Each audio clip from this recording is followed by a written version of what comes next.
কপাল খারাপ থাকলে যা হয়, আজকে পরিষ্কার করবো ঘর বাড়ির, আজকেই দেখো ঝাড়ুটাও ভেঙে গেল। এত রাগ হচ্ছে না কি বলবো। এটা হচ্ছে সোনুর বাবার জন্য। Hello everyone, welcome back to my channel. তোমরা সবাই কেমন আছো? আশা করি তোমরা সবাই খুব ভালো আছো, সুস্থ আছো। তো আমিও মোটামুটি ভালো আছি, কিন্তু সোনুর শরীরটা একটু খারাপ। মানে ঘুরতে যাওয়ার আগের থেকেই খারাপ ছিল, এখন আরও একটু বেশি হয়ে গেছে। তো আজকে হচ্ছে রবিবার, এখন বাজে দেখো সকাল 9টা। আমার আজকে কোনো কাজকর্ম হয়নি। দেখো সমস্ত জিনিস এখনও ওভাবেই একদম পড়ে আছে। কেন বলো তো, আমাদের তো বলেছিলাম যে একটা হচ্ছে আমাদের মানে সোনুর বাবার পরিবারে আর কি একটা বাচ্চা হয়েছে। তো আজকে 1 মাস কমপ্লিট হলো। তো আমরা ঘুরতে গিয়েছিলাম, তখন এই কিছুদিন হয়ে গেছিলো। তখনও তো মানে রোজ দিন তো ধোয়া কাছে আসেই। তো আজকে তো 1 মাস, এর জন্য পুরো বাড়ি পরিষ্কার করতে লাগবে, মানে বাড়ি বলতে ঘর বাড়ি আর কি। তো তিনটা রুম পরিষ্কার করতে লাগবে এখন আমাকে। আর এদিকে 9টা বেজে গেছে। যেদিনকে কাজ থাকে বেশি সেদিনকে বিছনা থেকে উঠতেও হয় দেরি। এই সোনু আর সোনুর বাবার জন্য এগুলো হয়। রাতে সোনু ঠিকমতো ঘুমোতে পারে না বলে মানে ঘুম হয় না ভালো মতো, এই জন্য দেরি হয়ে গেছে উঠতে। তো সোনুকে মুখ টুক ধুইয়ে খাইয়ে টাইয়ে জামা কাপড় একদম পাল্টিয়ে এখন সোনুর বাবা নিয়ে গেল ওই বাড়িতে, ওকে ওই বাড়িতে দিয়ে আসবে। তারপর দুজনে লেগে পড়বো কাজে। তো আস্তে আস্তে এতক্ষণ আমি এই ঘরটা পুরো পরিষ্কার করি, যেহেতু 1 মাস ধরে ঝাড়াঝাড়ি নেই, মানে ঝুল টুলগুলো এখন হয়েছে অনেক জায়গায় কোনায় কোনায়। তো যাই হোক, এখন সব কিছু পরিষ্কার করব। এদিকে তো রৌদ্র উঠেছে ভালোই, তো রৌদ্র থাকলেই হয় আর কি। তো চলো বেশি কথা বলছি না, তাড়াতাড়ি করে কাজকর্ম শুরু করে দিই। তো ঘুম থেকে উঠে মুখ টুক ধোয়া হয়ে গেছে, এখন সোনুর বাবা আসলে একটু চা করবে, তারপরে খাবো। এদিকে আমি কিছু কাজ করে নিই, তাই না?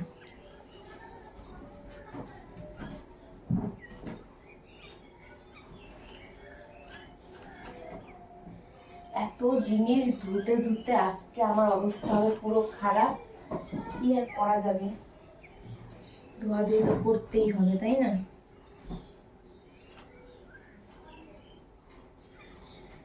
শুধু ধুয়েই যাও আর ধুয়েই যাও। এই যে 1 মাস ধরে ধোয়াধুয়ি করছি, সত্যি মানে কি বলবো তোমাদের, শুধু ধুয়েই যাচ্ছি, রোজ দিন ধোয়া আর শেষ হচ্ছে না।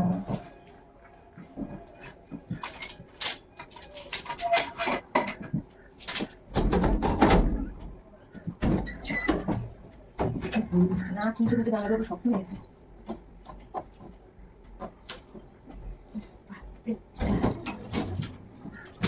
ধুতে ধুতে আজকে অবস্থা পুরো খারাপ হবে আমার, এত জিনিস ধোয়াধুয়ি নিয়ে।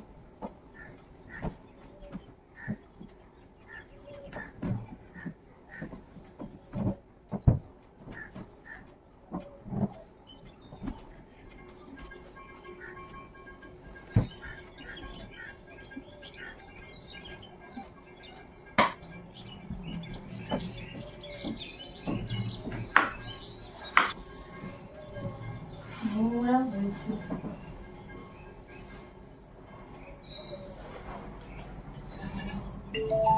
সুন্দর এসে গেছে। কপাল খারাপ থাকলে যা হয়, আজকে পরিষ্কার করবো ঘর বাড়ির, আজকেই দেখো ঝাড়ুটাও ভেঙে গেল। এত রাগ হচ্ছে না কি বলবো। এটা হচ্ছে সোনুর বাবার জন্য। আর এই যে এখন এটাতে কাজ চালাবো। ঝাড়ু নিয়ে আসলাম দোকান থেকে নতুন কিনে, এটা দিয়ে কাজ চালাতে হবে এখন আমাকে। ওটা কত লম্বা ভালো হয় করতে, আর এটা কত ছোট, অসুবিধা হবে করতে। কি আর করা যাবে। এদিকে আমার চা খাওয়া হয়ে গেছে, এখন কাজে লেগে পড়বো। কটা বাজে? 9:30 বাজে, জানো? কিছু ভালো লাগছে না। গরমের দিন হলে এতক্ষণ কাজ সেরে স্নান হয়ে যেতে, শীতের দিন এর জন্য বেশি কথা বলছি না, কাজ করি আগে। তো দেখো এদিকে হচ্ছে আমার কিন্তু কাজ অনেকটা হয়ে গেছে। আর আমি আবার একটু গানও চালিয়ে নিয়েছি, কারণ গান চালালে না কাজের এনার্জিটা ভালো মতো পাওয়া যায়, না হলে যেন কেমন একটা লাগে, ইচ্ছেই করে না কাজ করতে। তো এদিকে দেখো কতই যে নোংরা হয়েছে, মানে কি বলবো। আর যখন এগুলো আমি পরিষ্কার করি তখনকার না সোনুর বাবা বাড়িতে থাকে না, ও থাকলে আমি দেখাতাম, দেখো নোংরা বলে নেই ঘরে, দেখো কোনায় কোনায় কত নোংরা হয়েছে। আসলে 1 মাস ধরে তো পুরো ঝাড়ু টাড়ু কিছুই হাতে নেই না, মানে ঘর ঝাড়ি, মানে এগুলো ঝাড়াঝাড়ি করা হয় না। এর জন্য আর কি কত নোংরা হয়েছে, অনেক নোংরা বেরিয়েছে। তো দেখো এখন ওই যে আমি উপরের দিকটা আর কি ঝাড়া হয়ে গেছে, বিছানা চাদরটা উঠিয়ে নিচ্ছি। আর তখন বিছানায় ছিল, না হলে ওই যে তোষকের কভারটা নোংরা হতো আর কি, এই জন্য। তো এদিকে তো ঘরের যা জিনিসপত্র আছে মানে কভার টভারগুলো সব হচ্ছে আম, ভিজিয়ে রেখেছি সার্ফের জলে, শুধু এই বিছানার চাদরটাই বাকি ছিল। আর এদিকে কয়েকটা পর্দা ছিল, কারণ ওগুলো দিয়ে হচ্ছে জিনিসপত্র ঢেকে রেখেছি, না হলে নোংরা হতো। তবু এই ঘরটা পরিষ্কার করতে একটু কষ্ট কম হয়, বালি টালি পড়ে না, কিন্তু রান্নাঘরে বালি পড়ে বলে বেশি কষ্ট হয়। তো এই কাজগুলো করতে করতে আমার অনেকটা দেরি হয়ে গেছিল। তারপরে ভাবলাম কি যে এই ঘর করব, ঠাকুর ঘর করব, তো রান্নাঘর আজকে আর করা হবে না। তো দেখো এদিকে 10:30 বেজে গেছে, আর এখন আমার ঝাড়াঝাড়ি মোটামুটি কমপ্লিট। আর এদিকে হচ্ছে সোনুর বাবাকে একটু বললাম, তুমি যে বাড়িতে এত যেখানে সেখানে ছেঁড়া জিনিসগুলো ঝুলিয়ে রেখেছো সেগুলো একটু কমাও। তো ওগুলো সব ওখানে ঢিপ করে রেখেছে। আর এদিকে কয়েকটা গাছও উঠিয়ে ফেলছে, যেগুলো তো হচ্ছে না আর দেখো কি। এখন বাজে হচ্ছে বিকেল 3:30। এইমাত্র খাওয়া দাওয়া করলাম, মানে 3টার দিয়ে কাজকর্ম শেষ হয়, তারপরে খাওয়া দাওয়া করে এখন এই যে একটু ভিডিওটা শুরু করলাম। এখনও কাজ আছে, কাজ শেষ বললেও ভুল। এখন যাব ঠাকুর ঘর গোছাতে, যেহেতু সমস্ত জিনিস ধোয়াধুয়ি করা হয়েছে, ঠাকুরের খাট টাট সব, তো সব এখন গুছাবো, কালকে একদম পূজা করব। আর সোনুর বাবা আবার এখনই বেরিয়ে গেল সোনুকে আনতে, দেখা যাক কখন আসে। কোমর প্রচণ্ড ব্যথা, বাপরে বাপ, মনে হচ্ছে একদম শুয়ে পড়ি। এদিকেও কাজ আছে, দেখো এই যে বিছানার কী অবস্থা, বিছানা চাদর পাততে লাগবে, ব্ল্যাঙ্কেটের কভার লাগাতে লাগবে, লেপের কভার লাগাতে লাগবে, বালিশ টালিশ, আজকে পর্দাগুলো ভিজা আছে, মানে কিছুই মেলে দেয়নি, সব ঝুলানো আছে, সব কালকে শুকোতে হবে। আমার হাতটা ব্যথা হয়ে গেছে জানো। এদিকে আবার একটু মিস্ত্রিরও কাজ হলো বাড়িতে, ঠাকুর ঘরের দরজাটা কেমন ছিল ওটা সব ঠিকঠাক করা হলো। তো বাদ বাকি কাজগুলো এখন করি, ঠাকুর ঘরটাকে গুছাই, তারপরে আবার এই ঘরে গুছাতে হবে, মাথা নষ্ট। আর জানো এর মধ্যে সোনুর বাবা রান্নাও করেছিল, ভাত আর একটু ভাজাভুজি করেছিল, কাজটা সেরে যে খেতে পারলাম, এটাই কত না। ও অনেক কাজ করেছে, মিস্ত্রি কাকু যে কাজগুলো সেখানটা ও করেছে। তো চলো ঠাকুর ঘর আগে যাই, মনে হচ্ছে শুয়ে পড়ি, কিন্তু ঠাকুর ঘর গুছাতে হবে তাই না। দেখো যা ধুয়েছি সব ওই যে ঝুলিয়ে রেখেছি, শুধু সোনুর বাবার ওই জ্যাকেটটা ধোয়া হয়নি, ওটা কালকে ও ধুবে, আমি আর আজকে পারলাম না। আর ওইদিকে দেখো ড্রামগুলোকে দেখো কীভাবে বেঁধে ওখানটায় রেখেছে, জায়গাই হচ্ছে না। আর জানো ওইখানটা আবার রশিটা ছিঁড়েও গেছিলো, আবার আমাকে সব ধুতে হলো। এত জল আজকে ফেলেছি, দেখো কি অবস্থা। এদিকে কালকে, কালকে না, কালকে তো সোমবার, কালকে করা যাবে না, বুধবারের দিন আবার রান্নাঘর পরিষ্কার করব। এই দেখো এই যে আরও এক বালতি তো এখানে আছেই, সব পড়ে গেছিলো এগুলো বালির মধ্যে। আর এদিকে দেখো আমার ঠাকুর ঘর কী কাজ করলো বলো তো মিস্ত্রি, এই যে এই জায়গাটা, এই জায়গাটা দরজাটার এখানে করা ছিল না ভালো মতো, ওখানটা ঠিক করা হলো, এরপর দরজা লাগানো যাবে আর কি। সমস্ত জিনিস ধুয়েছি, জিনিস একদম এলোমেলো হয়ে আছে, সব গুছাবো এখন। ঠাকুরের আসন ঠিক করব, ঠাকুর ঠিক করব, সব পরিষ্কার করেছি। এ সোনু আগে ঠাকুরটার মুখে সিঁদুর মিঁদুর লাগিয়ে কী করছিল না দেখো, এখন তো এরকম হয়েছে অবস্থা, ওঠেই না। এত সিঁদুর লাগিয়েছিল, আজকে অনেক পরিষ্কার করার চেষ্টা করলাম, উঠলোই না। দিয়ে দেখো চেয়ারটা দেখো কোথায় ঢুকিয়েছে সোনুর বাবা। যাই হোক ঠাকুরের আসনটা প্রচণ্ড পরিমাণে নোংরা হয়েছিল, সব পরিষ্কার করা হলো, মানে আসনটা আজকে ওই ধুয়ে দিয়েছে, পুরো শ্যাম্পু ট্যাম্পু দিয়ে পরিষ্কার করে দিয়েছে। এখন আমি এগুলো সব গোছাবো। তো চলো বেশি কথা বলছি না, আর কাজ শুরু করে দিই। এদিকে এটাও গোছানো হয়েছে, শুধু এখন ঠাকুর ঘরের এগুলো জিনিস গোছালেই মোটামুটি কমপ্লিট এই ঘরটা গোছানো। তো দেখো ঠাকুর ঘর গোছানো হয়ে গেছে, আর ঠাকুরের জন্য তো নতুন আসন কিনেছিলাম, তো সেই আসনটা আজকে পেতে দিলাম ঠাকুরকে। টাইমই তো পাইনি, তারপরেই তো এই অসুস্থ পড়েছিল। দেখো এই ভালো লাগছে না দেখতে আসনটার জন্য। এখন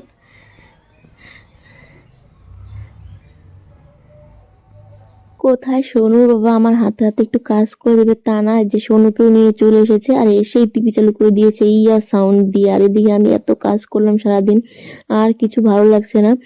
তো এসে দেখি বিছানার মধ্যে দুজনে শুয়ে আছে, দুটাকেই নামিয়ে দিয়েছি, এখন এই যে বিছানা চাদরটা পেরে নিচ্ছে। তো দেখো এখন বিছানা টিছানা সব কিছু গোছানো হয়ে গেছে, ওই যে সোনু বসে বসে টিভি দেখছে, আর আমি এখন যাব রান্নাঘরে রুটি ভাজবো। দেখো চুলগুলো একদম ভিজা, কখন যে শুকাবে কে জানে, আজকে আর চুল শুকাবে না। আর সোনুর বাবা আবার গেছে এখন আমার বাবার সঙ্গে, কোথায় যে গেল, শিব মন্দির। শিব মন্দির। সোনুর অনেক কিছু মনে থাকে জানো, তখন সোনু বসে বসে কার্টুন দেখছে, আমি তাদেরকে রান্না করি মানে রুটি ভাজি। আর আজকে সারাদিনে একবার ভাত খেয়েছি জানো। সোনু, সোয়েটারটা হাতা ঠিক করো, ঠিক করো। তো শরীর খারাপ তবু সোয়েটারের হাতা উঠিয়ে বসে থাকবে জানো, এত পাজি।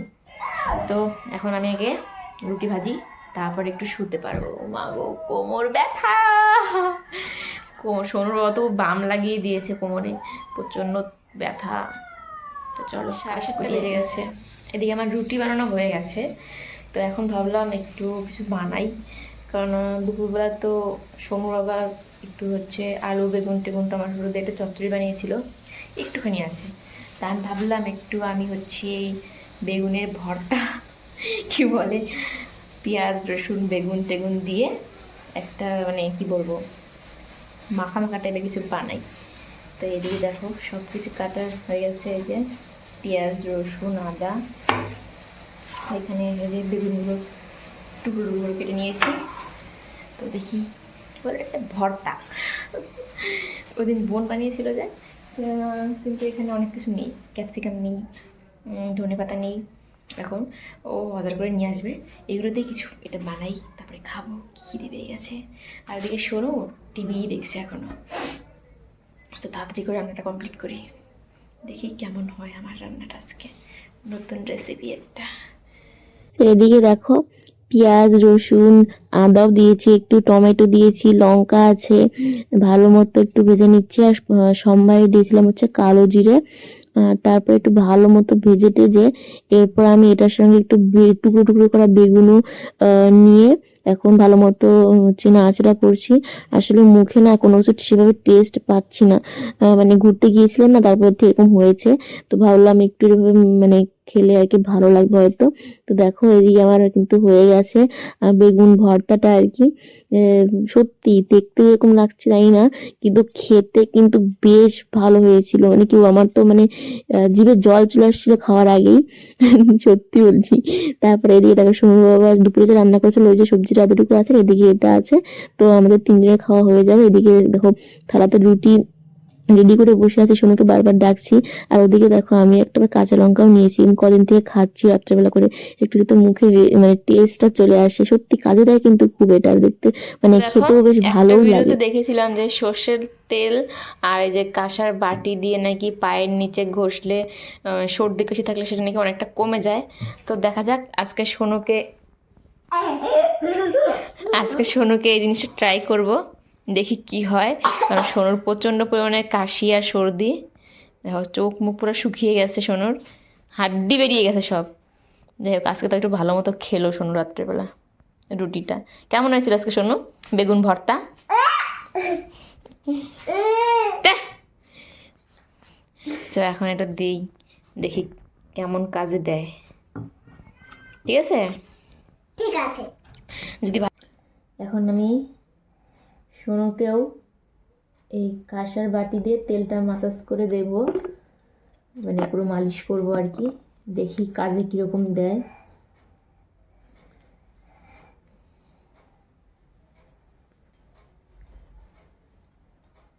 কি করে দিচ্ছে এটা? চুপ করে থাক, দেখি কি হয়।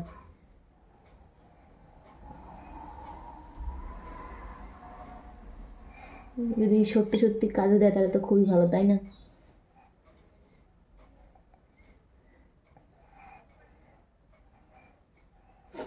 বন্ধ করে দাও।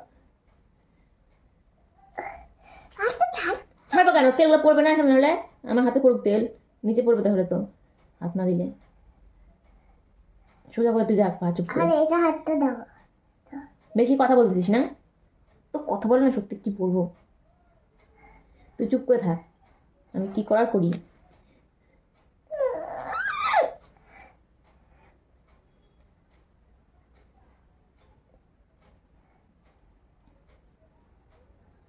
দেখি আজকে রাত্রেবেলা সোনু কীভাবে ঘুমায়, তাহলে বোঝা যাবে কমছে কি না, মানে একটুও তো আরাম পাবে তাই না, যদি একটু কাজে দেয় জিনিসটা।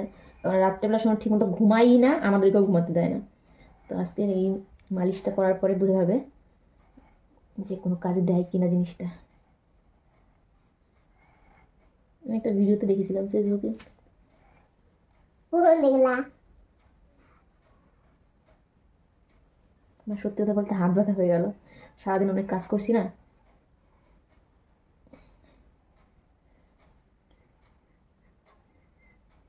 এরকম পুরোটা কমপ্লিট করি, তারপরে আবার তোমার তো সাথে দেখা দেখো হচ্ছে। সোনুর পায়ে তেল মাসাজ করে দেওয়া হয়ে গেছে, আর এখন বাজে হচ্ছে রাত 9টা। সোনু শুয়ে পড়েছে, এখন ঘুমাবে, আর আমি এই যে ভিডিও এডিট করব। আর সোনুর বাবা তো গেছে, কখন যে আসবে কে জানে। তো দেখো আজকে হচ্ছে পর্দা ছাড়াই ঘুমোতে হবে, পর্দাগুলো ভিজে আছে, মানে সমস্ত জিনিসই ভিজে আছে, শুধু মশারিটা শুকিয়েছিল, মশারিটা আগে ধুয়েছিলাম। আর দেখবে শীতের দিনে হচ্ছে জানালাতে পর্দা না দিলে না ঠান্ডাটা একটু বেশিই লাগে। তো যাই হোক কী করা যাবে, আজকে ভাবে ঘুমোতে হবে আর কি। তো চলো আজকের ব্লগটা বড় করছি না, এটুকুনি রাখছি। যদি তোমাদের ভালো লাগে তাহলে অবশ্যই একটা লাইক করে দিও, কমেন্ট করে জানিও। আর দেখা হবে আবার নতুন ব্লগে। সবাই ভালো থেকো, সুস্থ থেকো, টাটা, গুড নাইট।